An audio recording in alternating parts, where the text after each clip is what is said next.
Hey guys, this is Strider Prime bringing you another edition of GUNPLACAST, episode 3. Now, I know that I've mentioned before that I wasn't going to do another GUNPLACAST until September, but recent turn of events and some amazing news out of Bandai's camp uh, pretty much forced my hand to actually speak out my mind and say, holy shit, I can't believe what we're seeing right now. Isn't that right, Prime 92? Yeah, it's pretty interesting stuff. I know that one kit you really wanted Oh, is finally yes, a kit. I know.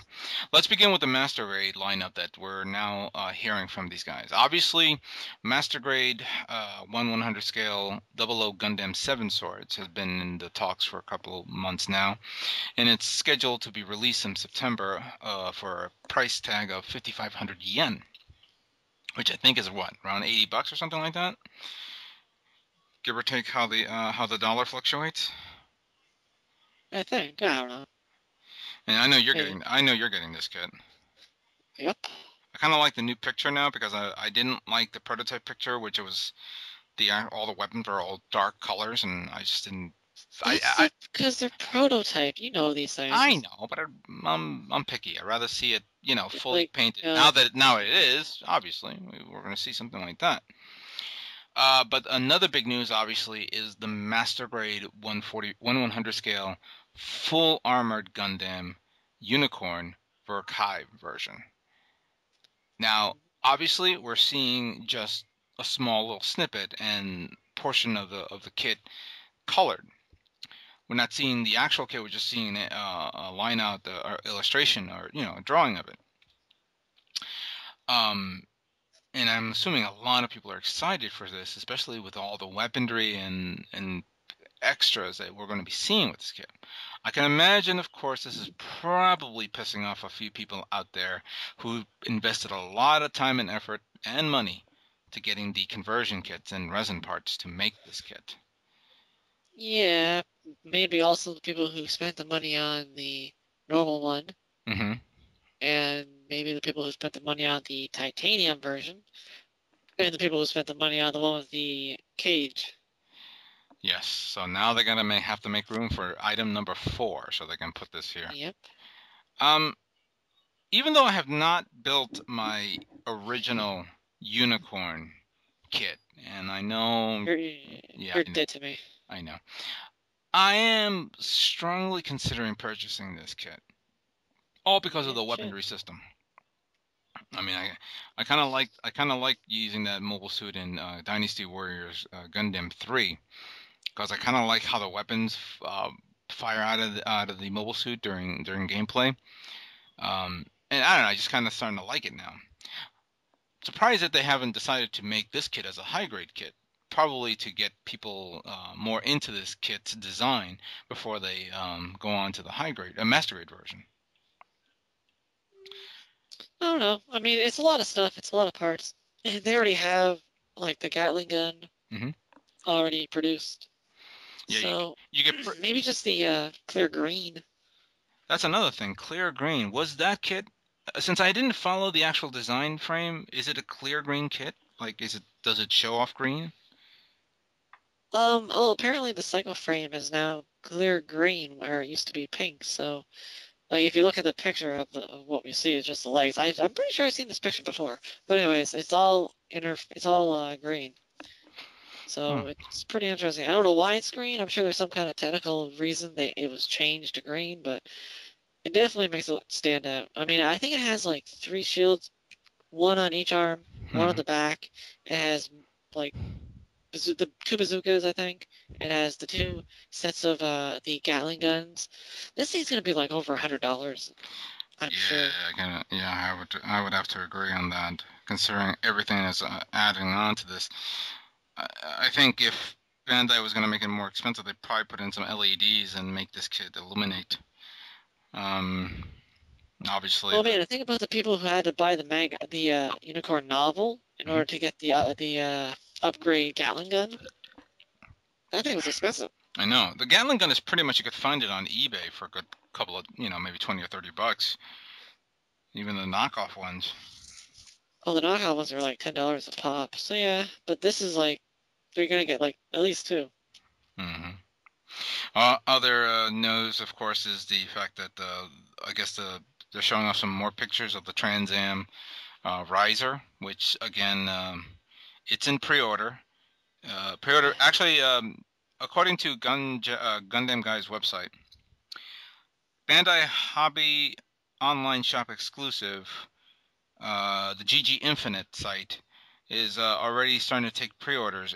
They took pre-orders on August 11th, and supposedly it's supposed to be released in October of this year. Yeah, so if you don't mind spending $135 before shipping, you can buy it. Yeah, that is the one thing that I'm not too fond of. I was all up for it until that point. I know. But here's some interesting kits that's coming out as well. They're redoing the Bear Guy, Char Zaku, and the 30th version of Gundam. All white colors, but based off the 7-Eleven theme. I think that's pretty cool. I kind of like that. Yeah. A nice design and something to change things up a bit. For those Although, for those of you who are is it 7-Eleven fans. yeah, is it just me or is the Zaku and the Bear Guy pretty much all white? Like, where's the green? Where's the orange? Yeah, that is true. But if you look at the Bear Guy, look at the chest. It's not the chest is half colored off because one side is brown while the other side has the 7-Eleven logo on it. Guess, but just I, I don't know. Needs green. it's true. I don't know. I Well, don't know. the only Well, green, the any only ideas what is with the two pictures below that? You see the old style Perfect Gundam and the new Gundam. What about there? I don't know. It could be some informational stuff that they put down. Maybe it has nothing to do with anything coming out. Anything that's going to be released. If something was going to happen, we would have seen some notification on this page regardless. So I think it's just some sort of informational stuff. Other news, of course, on Hobby Japan's on the Gundam Guy's website, of course, is the Sandrock EW now fully painted and designed.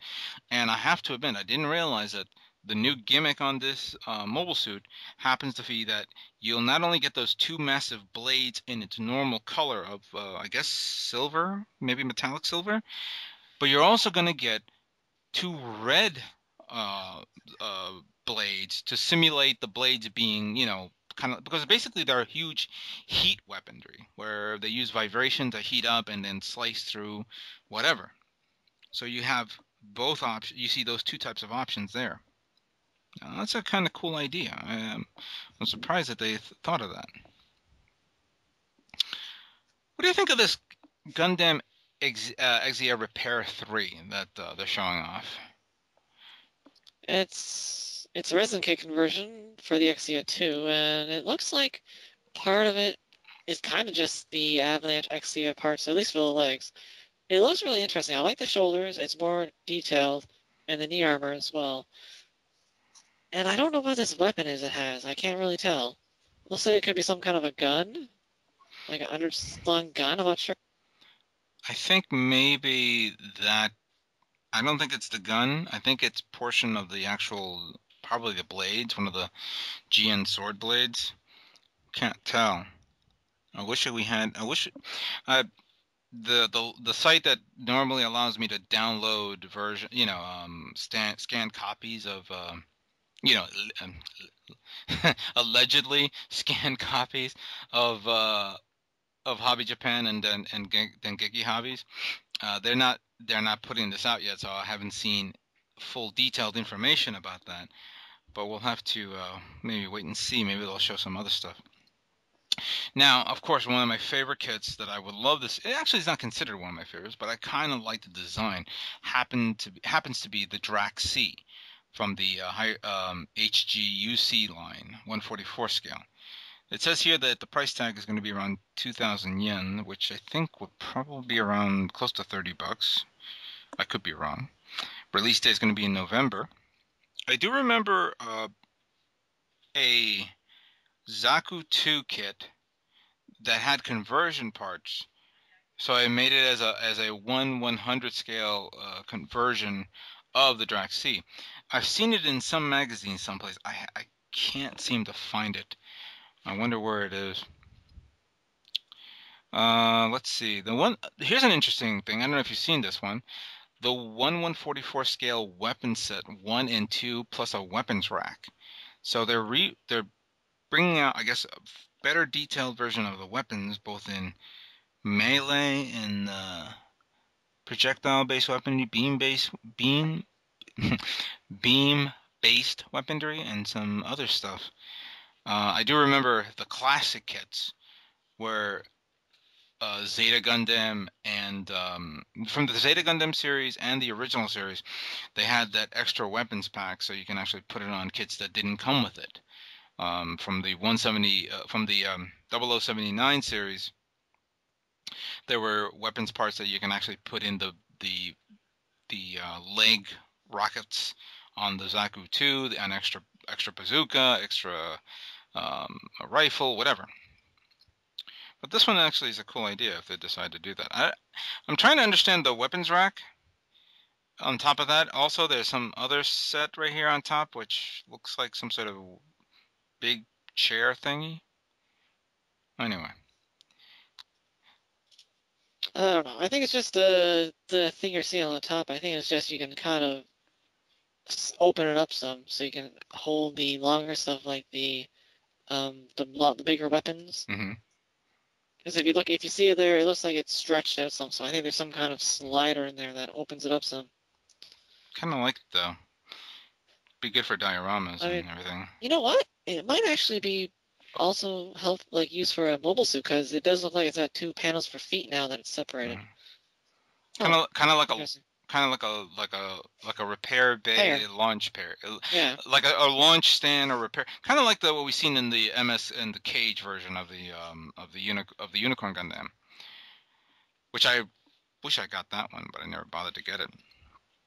Now the most interesting mobile suit that has come out of this side happens to be the Z Zulu. Now, I haven't been watching Unicorn Gundam anime. I'm actually waiting for part 4 so I can actually watch it all in one shot. But what do you think about this?